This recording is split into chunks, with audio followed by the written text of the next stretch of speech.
नमस्ते बच्चों, कैसे हैं आप सब। आशा करती हूँ आप सब अच्छे होंगे, स्वस्थ होंगे। स्वागत है आपका इस कक्षा में। आइए आज हम पढ़ते हैं हिंदी का पाठ 2 पंच परमेश्वर। तो बच्चों ये जो पाठ है ये मुंशी प्रेमचंद द्वारा लिखा गया है और इस पाठ में ये बताया गया है जब व्यक्ति न्याय करता है या न्याय की कुर्सी पर बैठा हुआ व्यक्ति, ना उसका कोई मित्र होता है ना कोई उसका दुश्मन होता है, वो जो अपना निर्णय सुनाता है ना, निष्पक्ष हुए और जो सही होता है उसके पक्ष में वो न्याय सुनाता है। तो न्याय करते हुए व्यक्ति को ये नहीं देखना चाहिए कि कौन दोस्त है, कौन मित्र है, कौन दुश्मन है। उसको अपने पद की गरिमा बनाते हुए न्याय जो है सही ढंग से, उचित ढंग से करना चाहिए। तो जुम्मन शेख, एक थे जुम्मन शेख और अलगू चौधरी, ये दो व्यक्ति थे और इन दोनों में बहुत ज्यादा मित्रता थी। साझे में खेती होती थी, एक को दूसरे पर अटल विश्वास था। जुम्मन जब हज करने गए थे तब अपना घर अलगू को सौंप गए थे और अलगू जब कभी बाहर जाते तो जुम्मन पर अपना घर छोड़ देते थे। उनमें न तो खान पान का व्यवहार था और ना धर्म का नाता, केवल विचार मिलते थे। और मित्रता का जो मूल मंत्र होता है वो यही होता है, जब विचार मिलते हैं दो व्यक्तियों के तो वो मित्र बन जाता है। ठीक है। जुम्मन शेख की एक बूढ़ी खाला थी, खाला मतलब मौसी। उसके पास कुछ थोड़ी सी मिल्कियत थी, मिल्कियत मतलब प्रॉपर्टी कह लीजिए, जायदाद कह लीजिए, परंतु उसके निकट संबंधियों में कोई नहीं था। जुम्मन ने लंबे चौड़े वादे करके वो जायदाद, वो प्रॉपर्टी अपने नाम करवा ली। ठीक है। अब जब तक दान पात्र की रजिस्ट्री नहीं हुई थी तब तक खाला का खूब आदर सत्कार किया गया, पर रजिस्ट्री की मोहर ने इन खातिरदारियों पर भी मानो मोहर लगा दी थी।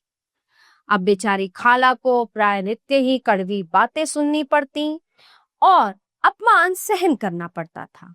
होता है ना कि पहले तो बड़े बुजुर्ग जो होते हैं उनकी जो मतलब जो बुरे लोग होते हैं, सभी को ऐसा नहीं कह रही, सभी एक जैसे नहीं होते, तो जो बुरे लोग होते हैं कि सब कुछ ले लिया, जमीन संपत्ति पैसा, और फिर बड़े बुजुर्गों को घर से बाहर निकाल दिया, ना उन्हें खाने को दिया ना कुछ, तो वही है ना। तो अब उनको बेचारी को रोज ये बातें सुननी पड़ती और अपमान सहन करना पड़ता था। कुछ दिन उसने सुना और सहा, पर जब नहीं सहा गया तो जुम्मन से शिकायत की और अलग रहने के लिए गुजारे की मांग की। जुम्मन ने बड़ी धृष्टता के साथ उत्तर दिया, रुपए क्या यहाँ फलते हैं। खाला ने फिर वो नम्रता से बोली कि मुझे भी कुछ रूखा सूखा चाहिए कि नहीं चाहिए, मुझे अपने गुजारे के लिए अपनी दवाई गोली खाना कुछ तो चाहिए कि नहीं। जुम्मन ने गंभीर स्वर में जवाब दिया, तो कोई ये थोड़े ही समझा था कि तुम मौत से लड़कर आई हो, मतलब मुझे तो ये लगा था कि मैं प्रॉपर्टी नाम करा लूंगा और तुम मर जाओगी इसके बाद। खाला बिगड़ गई और उसने मामला पंचायत में पेश करने की धमकी दी। जुम्मन हंसे। जिस तरह कोई शिकारी हिरन को जाल की तरफ जाते देखकर मन ही मन हंसता है, वे बोले, हाँ जरूर पंचायत कर लो, फैसला हो जाए, मुझे भी ये रात दिन की खटखट पसंद नहीं। पंचायत में किसकी जीत होगी इस विषय में जुम्मन को कुछ भी संदेह नहीं था। ऐसा कौन था जो उसको अपना शत्रु बनाने का साहस करे। इसके बाद कई दिनों तक बूढ़ी खाला हाथ में लकड़ी लिए आसपास के गांवों में दौड़ती रही। कमर झुककर उसकी कमान हो गई थी। इस तरह से एक एक पग चलना दूभर था, मगर बात आ पड़ी थी, उसका निर्णय करना जरूरी था। एक दिन शाम के समय एक पेड़ के नीचे पंचायत बैठी। जुम्मन शेख ने पहले से ही सारा प्रबंध कर रखा था। पंच लोग बैठ गए तो बूढ़ी खाला ने उनसे विनती की कि पंचों, आज 3 साल हुए मैंने अपनी सारी जायदाद अपने भांजे जुम्मन के नाम लिख दी। ठीक, इसे आप लोग जानते ही हैं होंगे। जुम्मन ने मुझे जीवन भर रोटी कपड़ा देना कबूल किया था। ठीक है, साल भर तो मैंने रो धो कर काटा, पर अब रात दिन का रोना नहीं सहा जाता। मुझे ना पेट को रोटी मिलती है, ना तन को कपड़ा, बेकस बेवा हूँ। कचहरी दरबार नहीं कर सकती, तुम्हारे सिवा और किसको अपना दुख सुनाऊं। तुम लोग जो रास्ता निकाल दो, है ना, उसी पर मैं चलूं और वही मुझे मतलब मंजूर होगा। मैं पंचों का हुक्म सिर माथे चढ़ाऊं। सरपंच किसे बनाया जाए, इस प्रश्न को लेकर जुम्मन शेख और खाला जान में कुछ कहा सुनी हो गई। खाला बोली, खुदा से डरो, पंच न किसी के दोस्त होते हैं और न दुश्मन, और तुम्हारा किसी पर विश्वास ना हो तो जाने दो। अलगू चौधरी को तो मानते हो, लो मैं उन्हीं को सरपंच बना लेती हूँ, उन्हें तो तुम बहुत मानते हो ना। जुम्मन शेख आनंद से फूल उठे, परंतु भावों को छिपाकर बोले, चलो अलगू चौधरी ही सही, है ना, मेरे लिए जैसे रामधन मिसर वैसे ही अलगू। जुम्मन को पूरा विश्वास था कि अब बाजी मेरी है, पर जब अलगू चौधरी ने जुम्मन से जिरह शुरू की तो एक एक प्रश्न जुम्मन के हृदय पर हथौड़े की चोट की तरह पड़ने लगा।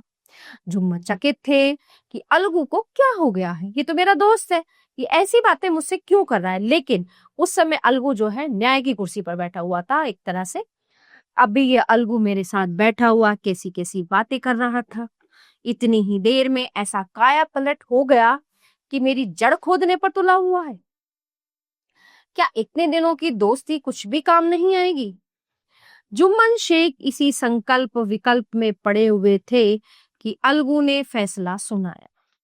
जुम्मन शेख, पंचों ने इस मामले पर विचार किया। उन्हें ये नीति संगत मालूम होता है कि खाला जान को माहवार खर्च दिया जाए, यानी हर महीने का उन्हें खर्चा दिया जाए। बस यही हमारा फैसला है। अगर जुम्मन को खर्च देना मंजूर होना हो तो रजिस्ट्री रद्द समझी जाए। इस फैसले ने अलगू जुम्मन की दोस्ती की जड़ हिला दी।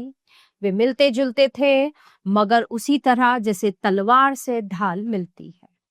जुम्मन के चित्त में मित्र की कुटिलता आठों पहर खटका करती थी कि किसी तरह उसे बदला लेने का जो है एक मौका मिल जाए। ऐसा मौका जल्द ही जुम्मन के हाथ आया। अब जो अलगू चौधरी था वो बटेसर से बैलों की एक बहुत अच्छी जोड़ी लाए थे।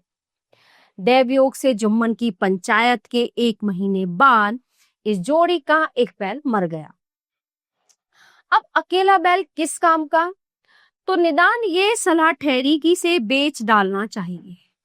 गांव में एक समझू साहू थे, वे इक्का हाँकते थे, गांव से गुड़ घी लाद कर मंडी ले जाते थे, मंडी से तेल नमक भर कर लाते और गांव में बेचते।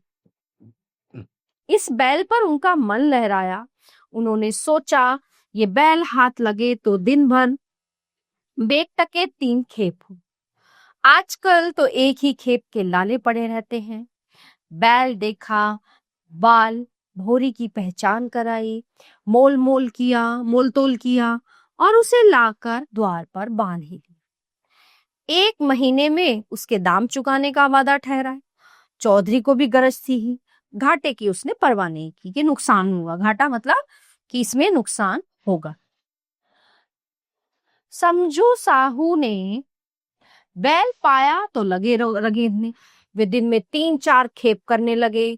चारे की फिक्र थी न पानी की, बस खेपों से काम था। मंडी ले गए, वहां कुछ सूखा भूसा सामने डाल दिया। बेचारा जानवर अभी दम भी नहीं ले पाया था कि फिर जोत दिया। अलगू चौधरी के घर तो चैन की बंशी बजती थी। कहाँ वह सुख चैन, कहाँ ये 8 पहर की खपत। महीने भर में वो पिस्सा गए। एक दिन चौथी खेप में साहू ने दूना बोझ लादा। दिन भर का थका जानवर पैर न उठते थे, पर साहू को जल्दी पहुंचने की फिक्र थी। अतः उन्होंने कई कोड़े जो है निर्दयता से फटकारे। बैल धरती पर गिर पड़ा और ऐसा गिरा कि फिर नहीं उठा। इस घटना को हुए कई महीने बीत गए। अलगू जब अपने बैल के दाम मांगते थे, तब साहू और सहुआइन दोनों ही झिल्लाए हुए कुत्तों की तरह चढ़ बैठते और उनको अनाप शनाप बकने लगते। लोगों ने परामर्श दिया कि इस तरह सिर फुटोवल से काम नहीं चलेगा, इस तरह तुम्हारे आपसी झगड़े से काम नहीं चलेगा, पंचायत करा लो, जो कुछ तय हो जाए उसे स्वीकार कर लो। साहू जी राजी हो गए, अलगू ने भी हामी भर ली। पंचायत बैठी तो रामधन मिश्र ने कहा कि बोलो चौधरी, किसको किसको पंचायत बदते। अलगू ने दीन भाव से कहा, समझू साहू ही चुन ले। समझू खड़े हुए और कड़क कर बोले, मेरी ओर से जुम्मन शेख। जुम्मन का नाम सुनते ही अलगू का कलेजा धक धक करने लगा।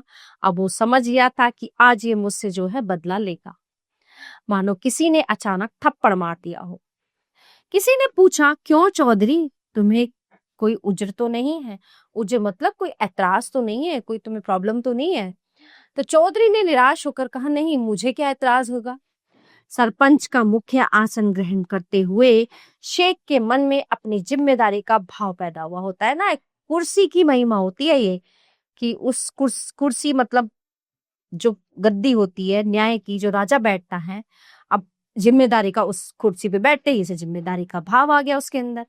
उन्होंने सोचा, मैं इस वक्त न्याय और धर्म के सर्वोच्च आसन पर बैठा, मेरे मुंह से इस समय जो कुछ भी निकलेगा वो देववाणी के समान होगा, और देववाणी में मेरे मनोविकारों का कदापि समावेश नहीं होना चाहिए।